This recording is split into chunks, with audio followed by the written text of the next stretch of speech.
नमस्कार मित्रों, आज हम कर्क लग्न या राशि वाले जातकों के लिए शुभ अशुभ रत्न पर चर्चा करेंगे। अर्थात कर्क राशि वाले जातकों के लिए कौन सा शुभ रत्न रहेगा, कौन सा अशुभ रत्न रहेगा, कौन सा शुभ रत्न धारण कर सकते हैं, कौन सा नहीं कर सकते हैं, इस विषय पर आज हम चर्चा करेंगे। तो चलते हम कर्क लग्न की कुंडली। तो हम कर्क लग्न की कुंडली आपके समक्ष है, मैंने ऑलरेडी बना रखी है। इसके अनुसार हम रत्नों को अप्लाई कर देखते हैं कि कर्क लग्न की कुंडली में कौन सा रत्न सूटेबल रहता है। तो सबसे पहले हम मानिक रत्न पर चर्चा कर लेते हैं। मानिक रत्न सूर्य देवता का रत्न होता है। सूर्य देव का रत्न होता है मानिक रत्न। मानिक रत्न रूबी जिसे बोला जाता है। अब क्या हम मानिक रत्न धारण कर सकता है कर्क लग्न वाला, तो ये देखेंगे। तो यहाँ पर देखेंगे सूर्य देव कर्क लग्न से द्वितीय भाव के स्वामी बन रहे हैं, यानी सेकंड भाव के अधिपति बन रहे हैं, द्वितीय भाव के स्वामी बन रहे हैं। इसके अलावा सूर्य देव को क्या हुआ, कभी भी पूर्ण मार्केश नहीं बनता है। सूर्य देव कभी भी क्या होता है, पूर्ण मार्केश नहीं बने। कौन नहीं बने? सूर्य देव कभी भी पूर्ण मार्केश नहीं बने। लेकिन क्या होगा, कर्क लग्न में शनि देवता क्या हुआ, शनि देव कर्क लग्न की कुंडली में, जो कि 7वें भाव में जो राशि है, मकर राशि, एक राशि ने 8वें भाव में मिली है आयु के। तो यहाँ पर क्या हुआ, पूर्ण रूप से प्रबल शनि देव क्या हुए, पूर्ण रूप से प्रबल शनि प्रबल मारक ग्रह बने, मारक ग्रह हुए कर्क लग्न की कुंडली में। तो क्या हुआ, अतः यदि जन्मांक चक्र में, जन्म कुंडली में सूर्यदेव कमजोर कंडीशन में हो, कमजोर स्थिति में हो, तो सूर्यदेव की स्थिति कैसी हो, कमजोर हो, तो आप मानिक रत्न धारण कर सकते हैं। क्या कर सकते हो? मानिक रत्न धारण कर सकते हो जब कमजोर स्थिति हो। अन्यथा आप सिर्फ सूर्यदेव को उपाय कर उनके बीज मंत्रों को जाप करके आप उसे अच्छे कंडीशन में बना सकते हो, पॉजिटिव रिजल्ट प्राप्त कर सकते हैं। ठीक है, नेक्स्ट रत्न पर हम चर्चा कर लेते हैं। तो नेक्स्ट रत्न पर हम चर्चा करेंगे। यहाँ पर देखेंगे मोती रत्न, क्योंकि मोती रत्न होता है चंद्रमा का। क्या होता है? चंद्रमा, मनसो जात चंद्र, मन की गति को देखा जाए, मन की गति को मापा जाता है, चंद्रमा से देखा जाता है। क्योंकि चंद्रमा हुए इस लग्न के स्वामी। तो लग्नेश क्या बने कर्क लग्न की कुंडली में, क्योंकि कर्क लग्न के स्वामी बन रहे हैं यहाँ पे चंद्रमा, क्योंकि कर्क राशि का अधिपति भी चंद्रमा ही है। ठीक है ना। तो यहाँ पर स्वयं होलसोल चंद्रमा इस कुंडली के, तो पूर्ण रूप से लग्नेश क्या हुए, योग कारक ग्रह इस कुंडली में। तो अतः आप क्या मोती धारण कर सकते हैं? क्या कारण धारण कर सकते हैं? जातक मोती धारण कर सकता है, कर्क लग्न वाला मोती धारण कर सकता है। आप मोती धारण कर सकते हैं कर्क लग्न वाली कुंडली।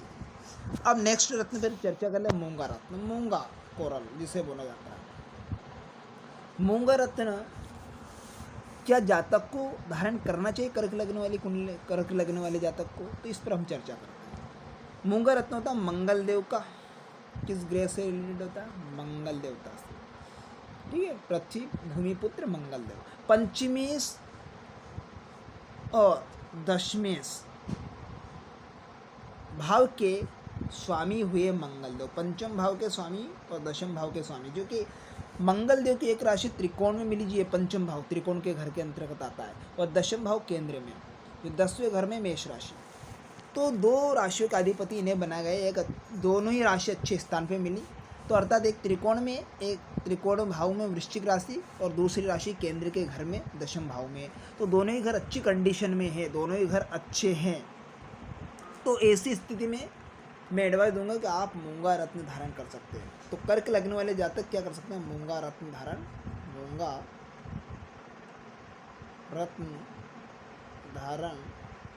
कर सकते हैं। ठीक है, मूंगा रत्न धारण कर सकते हैं। नेक्स्ट पन्ना रत्न पर चर्चा कर ले। पन्ना रत्न बुद्ध देव का। तो तो बुध देव को 2 राशियों का अधिपति बनाएगा। तो एक लग्न से एक राशि इन्हें मिले थर्ड हाउस में, जो भी पराक्रम साहस, भाई बहन का घर इसी से देखा जाता, भाई बहन इसी से देखे जाते हैं, और एक राशि इन्हें द्वादश भाव में मिली है, ठीक है। तो यहाँ पर दोनों ही भाव खराब कंडीशन में, दोनों भाव कैसे खराब है, तृतीय भाव के स्वामी और द्वादश भाव के स्वामी बन रहे हैं। तृतीय से एक तो थर्ड हाउस के स्वामी जो कि कन्या राशि के स्वामी बुध देव बनते हैं, एक द्वादश भाव में एक राशि मिथुन राशि के स्वामी बुध देव बनते हैं। तो दोनों ही भाव क्या है, अच्छी कंडीशन में नहीं, दोनों भाव खराब है। तो इस कुंडली में मारक ग्रह हुए बुध देव, क्या हुए, मारक ग्रह हुए, मारक ग्रह है बुध देव। कौन है, बुध देव। तो ऐसी कंडीशन में तो आप ऐसी स्थिति में क्या कर सकते हैं, जातक को पन्ना धारण नहीं करना चाहिए। क्या करना चाहिए, जातक को पन्ना धारण करने से बचना चाहिए, पन्ना धारण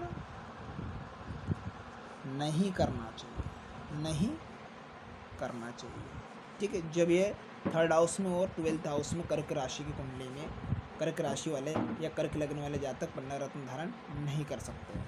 नेक्स्ट रत्न पर चर्चा कर ले, पोखराज। पोखराज होता है बृहस्पति देव का, गुरु का, जो कि बृहस्पति देव को एक तो सस्टेस रोगेश के स्वामी बनाएगा, रोगेश भाव के स्वामी है, और एक भाग्येश बने यहाँ पर कर्क लग्न की कुंडली में।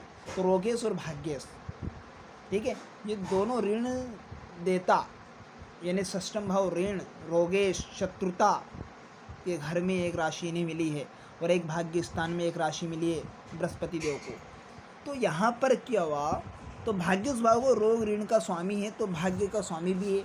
ऐसी स्थिति में कर्क लग्न वाले जातक क्या होते हैं, कर्क लग्न वाले जातक पूर्ण रूप से पोखराज निर्दोष रत्न नहीं कहा जाएगा, इसको पोखराज को निर्दोष रत्न भी नहीं कह सकते हैं, क्योंकि कुछ विशेष कंडीशन में कुछ परिस्थितियाँ ऐसी बन जाती हैं कि जब चंद्रमा क्या हो, जब चंद्रमा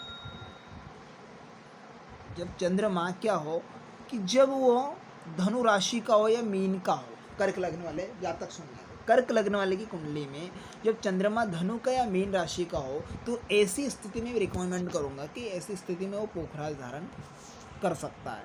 क्या कर सकता है, पोखराज धारण कर सकता है, ठीक है ना, जब चंद्रमा मीन या धनु का हो तब।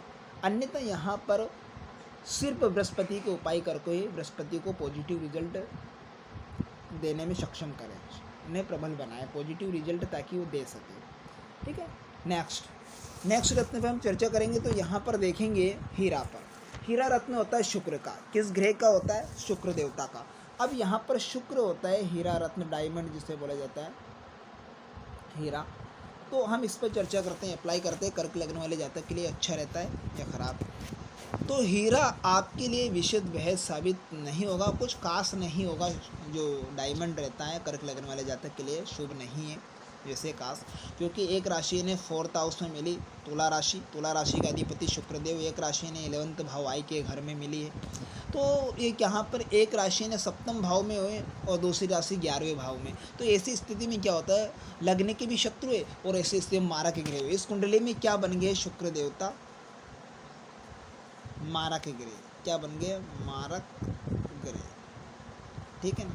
तो यहाँ पर क्या है, तो मारक ग्रह हुए तो आप हीरा धारण नहीं कर सकते। जातक क्या नहीं कर सकता है, कर्क लग्न वाला जातक हीरा धारण नहीं कर सकता है, हीरा रत्न धारण नहीं कर सकता है, ठीक है ना, कर्क लग्न। नेक्स्ट रत्न पर चर्चा करें, नीलम रत्न। नीलम रत्न होता है शनि का। तो जो नीलम रत्न होता है, क्या जातक को धारण करना चाहिए, तो हम यहाँ पर देखेंगे कि शनिदेव लग्न के भी शत्रु है 7th भाव में, क्योंकि मारक पूर्ण रूप प्रबल शनिदेव, पूर्ण प्रबल शनिदेव मारक ग्रह हुए इस कुंडली में। तो एक तो 7th भाव में और एक राशि मिले लग्न के 8th भाव में, आयु के मृत्यु के घर में, यानी कि यहाँ लग्न के शत्रु भी है 7th भाव में एक राशि, वैसे ही इन्हें खराब है उसमें मिली। तो यहाँ पर क्या हो, बेहद खराब है। तो क्योंकि 7th भाव केंद्र के साथ मारक ग्रह भी नहीं है, दूसरी राशि ने मृत्यु स्थान पे मिली थी, तो इसमें क्या होगा कि अष्टम भाव का भी जो एक अष्टम भाव व दुख स्थान भी इन्हें मृत्यु का भाव भी कहते हैं, अष्टम भाव को माने जाते हैं। तो अतः आप नीलम धारण करने से बचना चाहिए। क्या करना चाहिए? आप नीलम धारण करने से बचना चाहिए। तो नीलम रत्न धारण करना नहीं चाहिए, नीलम रत्न नहीं धारण करना चाहिए, नहीं धारण करना चाहिए, नीलम रत्न धारण नहीं करना चाहिए। और यहाँ पर हीरे रत्न की बात की गई। शुभ ग्रह हमेशा केंद्राधिपति दोष लगता है। यहाँ पर शुभ ग्रह यानी 4th हाउस में एक राशि ने 11th भाव में मिले शुक्र देवता को, तो वह केंद्राधिपति दोष, शुभ ग्रह को हमेशा केंद्राधिपति दोष लगता है। लेकिन यहाँ पर साबित नहीं होगा कि, इसलिए आपके लिए साबित नहीं हुआ कि क्योंकि शुक्र देवता को एक राशि तो इन्हें केंद्र में मिली, एक राशि 11th भाव में मिली है ना, ठीक है, लग्न से 4th हाउस में, एक लग्न से 11th भाव में। तो आप यहाँ पर राशि 11वें भाव में मिलने की वजह से क्या होगा, यहाँ पर लगने के भी शत्रु है वैसे भी, तो यह मारा के ग्रह की लिस्ट में होगा। तो हीरा रत्न धारण करने से बचना चाहिए। और यहाँ पे इस कुंडली में तो मैं बताऊँगा पूर्ण रूप से आप नीलम रत्न धारण नहीं कर सकते, नहीं कर सकते हैं, इतने प्रबल है शनिदेव। तो यहाँ पर मारक ग्रह हुए, प्रबल मारक ग्रह हुए इस कुंडली में, कर्क लग्नी कुंडली में शनिदेव के जो रत्न होता है नीलम, वो धारण नहीं करना चाहिए। तो आशा करता हूँ आपको ये वीडियो अच्छे से समझ में आएगा।